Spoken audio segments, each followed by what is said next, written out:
June 5 என் லைஃப்லேயே most special day. நான் ரொம்ப அழகான நாளுங்க. நான் ஏன்னு சொல்லி பின்னாடி ரிவீல் பண்ணுறேன். ஆக்சுவலாக நம்ம ஷாப்க்கு நேம் எப்படி தெரியுமா வச்சோம்? ஸோ நம்ம ஷாப் ஸ்டார்ட் பண்ணணும்னு டிசைட் பண்ணிட்டோம். பட் நேம் யோசிக்கும் போது பார்த்தீங்க அப்படின்னா நமக்கு எந்த பேருமே கரெக்டாக நமக்கு வரவே இல்லை. ஏன்னா நான் யோசிச்சு எப்படி நேம் வைக்கலாம்னு யோசிச்சேன் அப்படின்னா, ஒரு ரிலீஜனை பேஸ் பண்ணி நம்ம நேம் வைக்கக்கூடாது.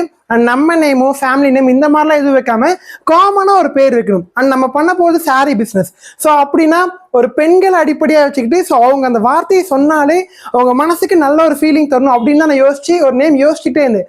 பட் ரொம்ப நாளாக எனக்கு அந்த நேம் கிடைக்கவே இல்லைங்க. ஸோ நான் யோசிச்ச பேர்லாம் கேட்டிங்க அப்படின்னா கண்டிப்பாக சிரிச்சிருவீங்க. ஸோ என்னோட ஃப்ரெண்ட்ஸ்டையும் நிறைய பேர்ட்ட கேட்டிருந்தேன். எதர்ச்சியாக ஒரு நாள் என் ஃப்ரெண்ட்கிட்ட பேசிட்டு இருக்கும்போது சும்மா அவங்க சொன்ன நேம் தான் தெய்வ மகள். ஸோ எனக்கு அந்த பேரை கேட்டதுமே எனக்கு ஏதோ உள்ளுக்குள்ள ஒரு நல்ல ஒரு செம்ம ஃபீலிங்காக இருந்துச்சு. ஆனால் என்னடா இது தெய்வ மகள் தானே, சீரியல் நேம் தானே, இல்லை படத்தில் வர பேர் தானே நீங்கள் யோசிக்கலாம்.